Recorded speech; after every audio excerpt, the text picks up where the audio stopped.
मैं जगन्नाथ हूँ। मैं तुम सबकी असली इच्छा जानता हूँ। बताऊं क्या? खाना पीना और पड़े रहना अजगर की तरह।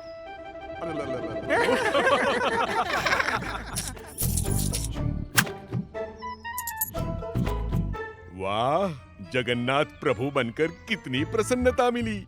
और धन अलग। ऐसे ही कृपालु हैं मेरे जगन्नाथ।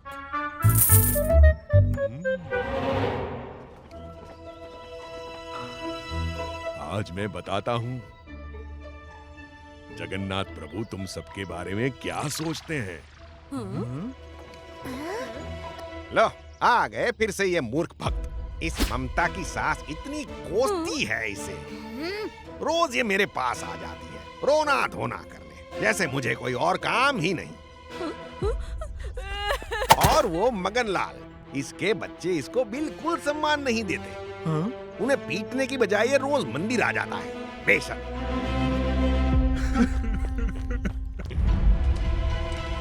और वो रहा बुद्धू सुमंत, रोज आ जाता है तुलसी लेकर, जैसे मुझ पर उपकार कर रहा हूँ। विदूषक, तुम अपनी मर्यादा लांघ रहे हो। प्रभु जगन्नाथ के भक्तों का परिहास मैं कभी सहन नहीं कर सकता। आज से तुम्हारा दाना पानी बंद। आपने मुझे बोलने की स्वतंत्रता दी थी, ये गलत है।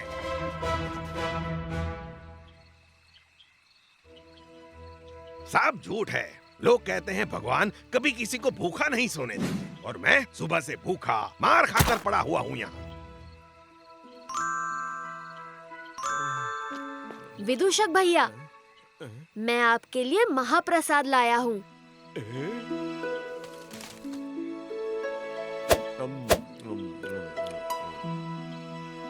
तुम्हारे महाराज को पता चल गया तो तुम्हें भी देश से निकाल देंगे। नहीं, वो बहुत दयालु हैं। आप उनसे क्षमा मांग लें। क्षमा? किस बात की? भक्त निंदा अपराध है, और आपने तो प्रभु के प्रिय सुमंत काका का परिहास किया। उस बुद्धू का? उसमें क्या विशेष है? वो बालीगांव से तुलसी लाकर तुलसी सेवा करते हैं प्रतिदिन, और तुलसी जगन्नाथ को अति प्रिय है। अब मैं चलता हूँ, आप क्षमा मांग लेना। अब देखो मैं क्या करता हूँ।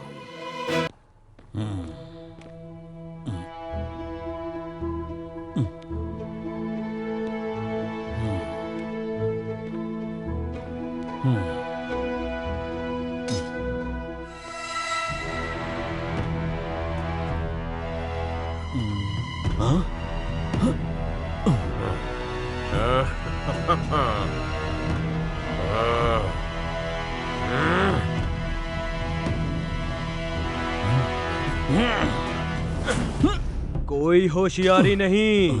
अब हमें कोषागार तक ले चलो और बिल्कुल आवाज नहीं करना।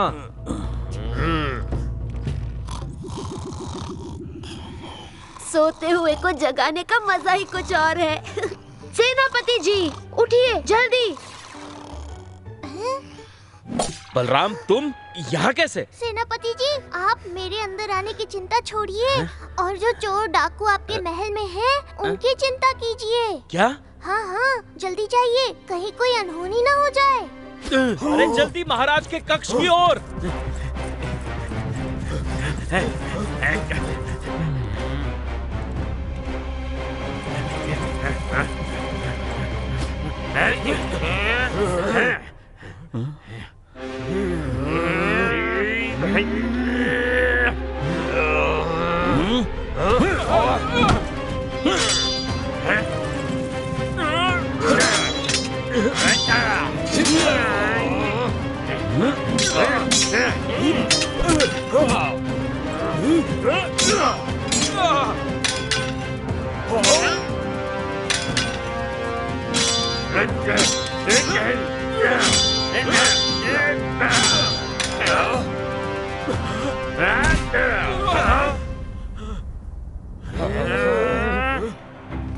बटुक, ये सब क्या है? कौन है ये लोग? महाराज, ये सिक्का डाकू और उसकी टोली है। ये लोग लकड़ियाँ रखने के बहाने रोज यहाँ आते और हर बार अलग अलग बहाने से महल में घुस जाते। तुम्हें कैसे पता चला? महाराज, बलराम ने बताया। महाराज, मैं देखता था कि महल में जाते तो ज्यादा लोग हैं, पर बाहर कम लोग आते हैं। यानी कि सिक्का अपने कुछ आदमी हर बार महल में छोड़कर जाता था, और आज तो मैंने सिक्का को बाहर आते हुए ही नहीं देखा। तभी मुझे लगा कि कोई ना कोई गड़बड़ होने वाली है आज रात। और बलराम मुझे ये सच बताने बड़ी बहादुरी से मेरे कमरे में घुस आया। महाराज, हमें तो लगा कि वो कोई गांव का मुखिया है। सच्ची हमने कभी नहीं सोचा था ऐसा होगा। क्योंकि लालच में इंसान अंधा हो जाता है। मैंने आप दोनों को सचेत किया था ना कि लालच नहीं करना। तुम दोनों नालायकों की वजह से आज महाराज की जान इतने खतरे में आई और पूरे महल में सेंध लग गई। अब तुम दोनों को मैं नहीं छोड़ूंगा। बटुक, गलती जितनी हो सजा भी उतनी ही होनी चाहिए। गटरू मटरू को अब अगली रथ यात्रा तक बिना वेतन राज्य का सारा काम करना होगा। जब तक बलराम जैसे निवासी मेरे राज्य में है, हमें कोई डाकू नहीं लूट सकता। बलराम, हम तुम्हारे ऋणी हैं। महाराज, मुझे ये नहीं चाहिए, मुझे वो चाहिए। अब ये बच्चा लड़ेगा मुझसे।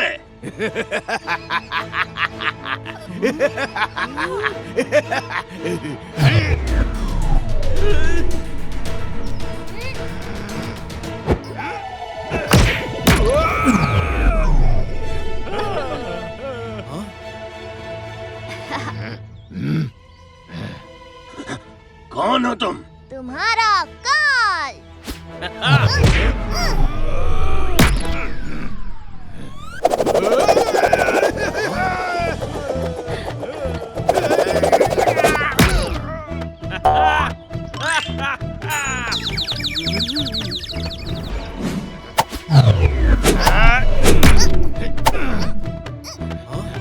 दाऊ, इसकी कमजोरी पता लगाइए। ठीक है।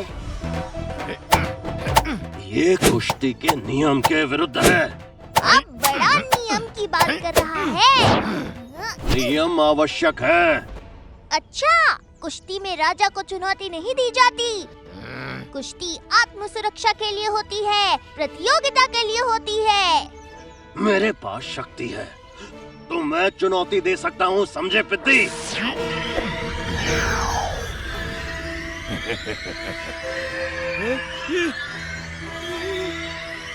क्या हुआ दाऊ?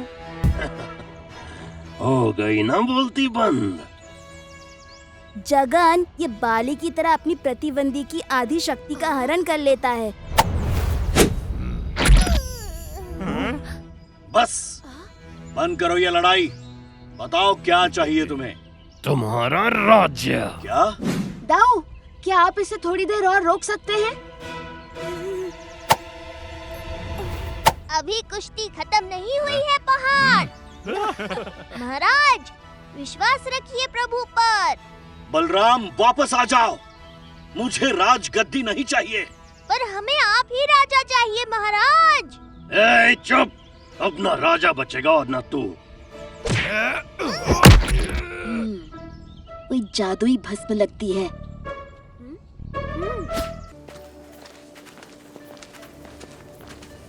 ऐसी मान्यता है वीरसेन जी कि जो भक्त किसी भी कारणवश मंदिर में प्रभु जगन्नाथ के दर्शन ना कर पाए, उससे उनके सुदर्शन चक्र को देखने मात्र से दर्शन का फल प्राप्त होता है। पर दर्शन ना कर पाने का कारण?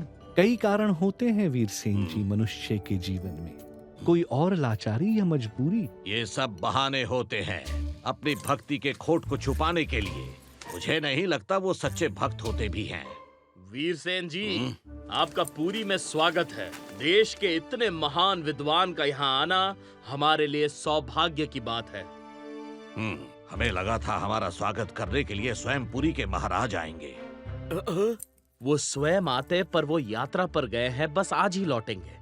आपके भोजन और रहने की व्यवस्था राजमहल में कर दी गई है। नहीं, हम मंदिर में ही भोजन लेंगे और यही हमारे रहने की व्यवस्था की जाए। वीरसेन जी, मंदिर में रहना कैसे संभव होगा?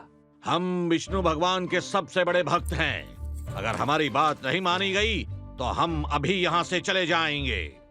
नहीं नहीं वीरसेन जी, आप हमारे अतिथि हैं। आपकी इच्छा पूरी करना हमारा कर्तव्य है। आज रात का भोजन यहीं होगा मंदिर में। पर सेनापति जी, मंदिर में रहना। हम मंदिर के पास के विश्राम गृह में इनके रहने का प्रबंध कर देंगे बड़े पंडा जी। इन्हें देखकर तो अब मुझे भी अहंकारी अभिमानी बनना है।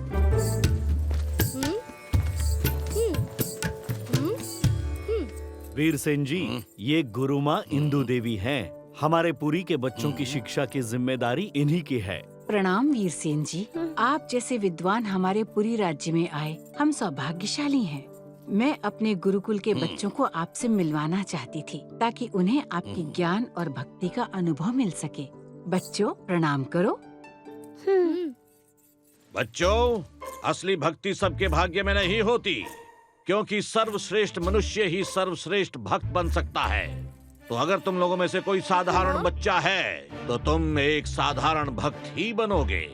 वीरसेन जी, इससे तो बच्चों का मनोबल टूटेगा। गुरुमाँ, जितना जल्दी बच्चे सच को स्वीकार कर लें उतना अच्छा होता है। हर मनुष्य के बस की बात नहीं बड़ा और सच्चा भक्त बनना। पर महोदय, सब कहते हैं भगवान तो सिर्फ प्रेम के भूखे होते हैं। मुझे मत सिखाओ।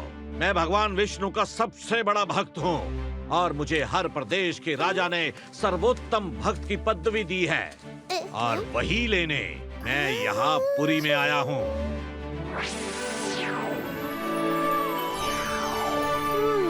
थोड़ी मस्ती की जाए।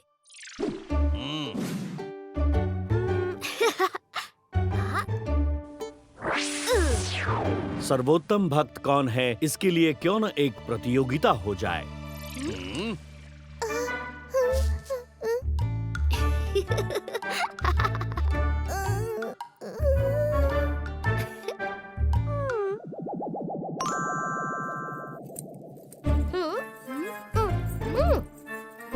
और इस प्रतियोगिता में हमारे ओर से भाग लेगा बलराम, क्योंकि बलराम कहता है कि जगन्नाथ प्रभु उसके मित्र हैं। अरे नहीं, ऐसी किसी भी प्रतियोगिता की कोई आवश्यकता नहीं है।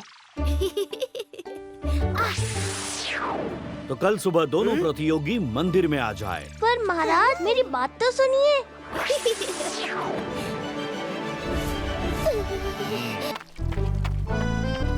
अरे बलराम, सखा तू यहाँ? मैं मंदिर में तेरा इंतजार कर रहा था। बलराम, तुझे क्या हो गया है? लगता है किसी गहरी सोच में हो। श्री मंदिर की भूमि कोई चोरी छिपे बेच रहा है। मुझे कुछ अच्छा नहीं लग रहा। तू क्यों चिंता कर रहा है? जो हो रहा है होने दे। चल, कहीं चलते हैं। कहाँ?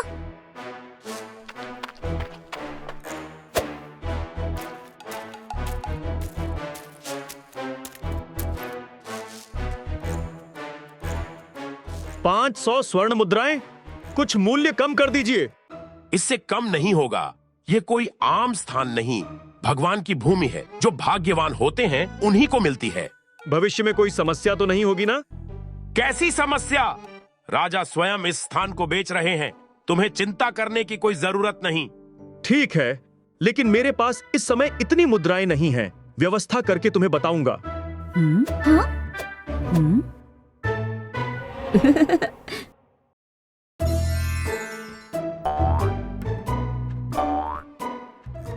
जगन, तू बहुत शरारती है। स्वयं अच्छे कपड़े पहने और मुझे बेचैन करने के लिए ये ढीले ढाले कपड़े दिए। अरे बलराम, तू भी ना, तेरी समझ में कुछ नहीं आता। अरे तू जमींदार के रूप में है ना, अगर तू अमीर लोगों जैसे नहीं दिखेगा तो सही कैसे लगेगा? हाँ ठीक है, चल। हमें भी वो भूमि खरीदनी है, हमें भी चाहिए। कौन सी? भगवान के मंदिर की भूमि। तुम लोग कौन हो? इन्हें नहीं पहचानते? ये हैं जमींदार श्री श्री भजहरी मुकुंद मुरारी, चतुर चिंतामणि, अश्वपति तृतीय अनल देव, और मैं हूँ इनका निष्ठावान सेवक जगबंधु गोसाई। अरे तुम दोनों इतने छोटे छोटे बच्चे, तुम्हें मजाक करने के लिए और कोई नहीं मिला क्या? तुम मेरे साथ हंसी मजाक कर रहे हो? नहीं नहीं, हम मजाक नहीं कर रहे। हमें बच्चे मत समझो। जानते नहीं, कि हमारे मालिक के पास बहुत बहुत सारा सोना है। तुम्हें कितनी स्वर्ण मुद्राएं चाहिए बताओ, हम देने के लिए तैयार हैं। 1000 स्वर्ण मुद्राएं चाहिए। जगबंधु, मुद्राएं छिपा कर रख, बाजार में कोई देख लेगा। अरे वाह, इनके पास सच में बहुत सारी स्वर्ण मुद्राएं हैं। अगर किसी भी तरह मैं इन बच्चों को हमारे सरदार के पास लेकर जाऊं, तो वह इनसे बहुत सारा सोना निकलवा कर ही छोड़ेंगे। हाँ, क्या हुआ, हमें भूमि दोगे या नहीं? क्यों नहीं दूंगा। अगर आपके पास इतना सोना है तो एक नहीं, आप तो 2 जमीन ले सकते हैं। 2 ही क्यों, तुम्हारे पास जितनी भूमि है सब कुछ खरीद लेंगे। हमारे पास बहुत सारा सोना है। बोलो, क्या पूरा मंदिर ही बेच रहे हो? हम ले लेंगे। ये भी ठीक है, लेकिन उससे पहले मुझे अपने साथियों से सलाह लेनी होगी। कहाँ हैं तुम्हारे सारे साथी? चलो हम भी मिलेंगे उनसे। अरे सब लोग सुनो मेरी बात, इन बच्चों के पास वाकई बहुत सारा सोना है। यदि हम इन्हें अपने सरदार के पास ले जाए तो यह दोनों सारी भूमि खरीद लेंगे और हम लोग बड़े धनवान हो जाएंगे। लेकिन ये तो काफी छोटे बच्चे लग रहे हैं, क्या इनके पास सच में इतना पैसा हो सकता है? हाँ हाँ है, मैंने स्वयं अपने आंखों से देखा। ठीक है जी, लेकिन सरदार के पास ले जाने से पहले हमें इनकी पूरी तरह जांच कर लेनी चाहिए कि इनके पास सच में इतना सारा सोना है या नहीं। सुनिए जमींदार नलदेव जी, कृपया यहाँ आइए, बैठिए। मेरा नाम नलदेव नहीं, सुनो, मेरा नाम है श्री श्री भजहरी मुकुंद मुरारी, चतुर चिंतामणि, अश्वपति तृतीय अनल देव। ठीक है जी, बैठिए। ढांडू, एक नारियल लेकर आओ, जमींदार को नारियल पानी पिलाएंगे। बताओ कौन कौन सी भूमि बिक रही है? हम पूरा मंदिर और परिसर बेचेंगे। आपने बताया नहीं कि कौन कौन सी जगह खरीदेंगे। अगर मैं सिंहद्वार खरीदना चाहूँ तो कितनी मुद्रा लगेंगी? सिर्फ 1000 स्वर्ण मुद्राएं। अगर सिंहद्वार के साथ व्याघ्र द्वार भी खरीदूं तो कितनी मुद्रा लगेंगी? अगर आप दोनों द्वार एक साथ खरीद लेते हो तो आपको 1800 स्वर्ण मुद्राएं देनी होंगी। और यदि हम एक साथ चारों द्वार खरीद लेते हैं तो फिर 3000 स्वर्ण मुद्राएं लगेंगी। अगर मैं एक साथ चारों द्वार खरीद लूं तो बिना शुल्क के कुछ मिलेगा क्या? आप क्या खरीदेंगे यह नहीं बता रहे हैं। तो क्या मुझे 4 दुधारू गायें मिल सकती हैं? वो क्या है कि मुझे दूध पीना बहुत पसंद है। आपका शरीर देखकर तो बिल्कुल ऐसा लगता नहीं। मेरे मालिक सिर्फ बच्चे जैसे दिखते हैं, तो ये सोचने की गलती मत करना कि ये छोटे बच्चे हैं। ये हमेशा के लिए बालक रूप में ही बने रहेंगे, क्योंकि वे हिमालय से जड़ी बूटी लाकर सेवन करते हैं। हाँ, मेरी उम्र 40 पार कर चुकी है, लेकिन मैं आज भी 10-12 साल के बच्चे जैसा ही दिखता हूँ। मेरा सेवक भी वही जड़ी बूटी खाता है, इसलिए बच्चे जैसा ही दिखता है। ये सचमुच का जमींदार है या हमारे साथ हंसी मजाक कर रहा है? नहीं नहीं, यह सच में जमींदार है। इसके पास बहुत सारी मुद्राएं हैं। अरे क्या हुआ, इतना क्या फुसफुसा रहे हो? नहीं, कुछ नहीं। आप बताइए और क्या लेंगे जी? क्या मुझे मंदिर की 1 घंटी मिल सकती है? मैं उसे अपने घर में लगाऊंगा, फिर मुझे किसी को बुलाना नहीं पड़ेगा। बस घंटी बजाऊंगा और सब आ जाएंगे। ठीक है जी, हम आपको मंदिर की 1 घंटी भी दे देंगे। सिर्फ सौदेबाजी करना अच्छा नहीं लग रहा, कुछ मजेदार चाहिए।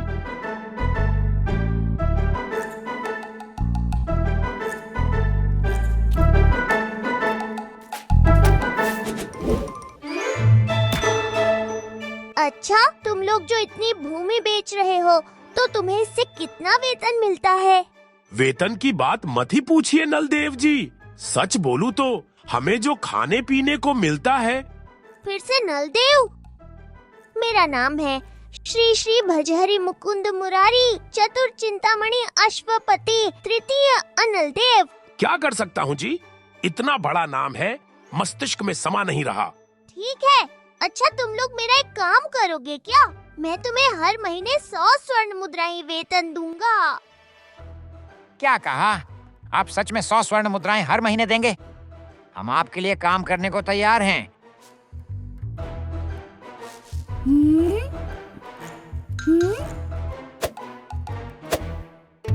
रुको, वह नारियल। अरे नारियल में पानी नहीं है क्या?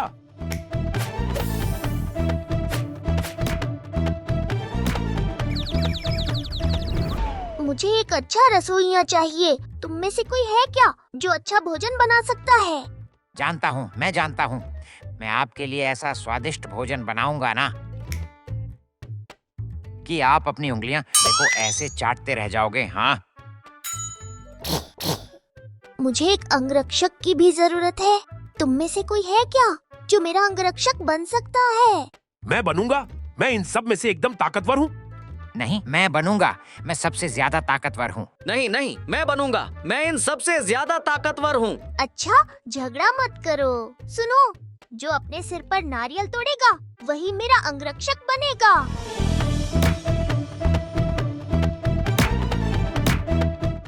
ऐसे नहीं, लाओ, दो मुझे। मुझे एक अच्छा नृत्य गुरु भी चाहिए। तुम में से कौन अच्छा नाचता है? मैं जानता हूँ, मेरे जैसा नर्तक पूरे इलाके में कोई नहीं मिलेगा। हाँ। अच्छा, तो जरा हमें नाच कर दिखाओ।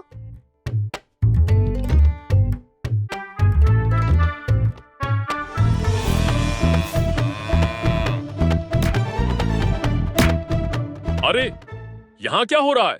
ये दोनों बच्चे कौन हैं? ये लोग कोई साधारण बच्चे नहीं हैं। ये तो हमारे ग्राहक हैं। मंदिर की भूमि लेने आए हैं।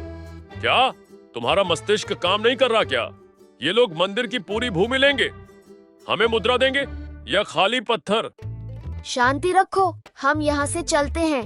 लगता है कि इन्होंने जिंदगी में कभी इतनी धनराशि एक साथ नहीं देखी। हमें भूमि नहीं चाहिए, चलिए चलते हैं। अरे नहीं नहीं, आप लोग मत जाइए, हम आपको भूमि बेचेंगे। मैं पूरा श्री मंदिर खरीदना चाहता हूँ, लेकिन मेरी एक शर्त है। मैं अब और किसी से बात नहीं करूँगा, सीधे राजा से ही इस बारे में बात करूँगा। क्योंकि हम इतने स्वर्ण मुद्राएं देकर मंदिर खरीदेंगे तो क्रय विक्रय राजा के समक्ष ही होगा। ठीक है, हम राजा को भी साथ लेकर आएंगे। बताओ कहाँ मिलना है उनसे? आज रात श्री मंदिर के पास मिलेंगे।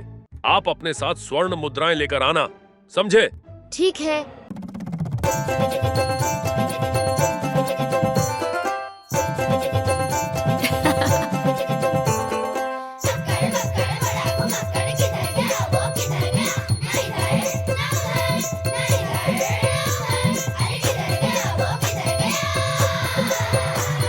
संकट भागे तुम दबा के जब वो साथ हो, है ना कोई उसके जैसा ऐसा यार। वो नुस्खे हैं अनोखे उसकी ही बातों में, प्यार की ऐसी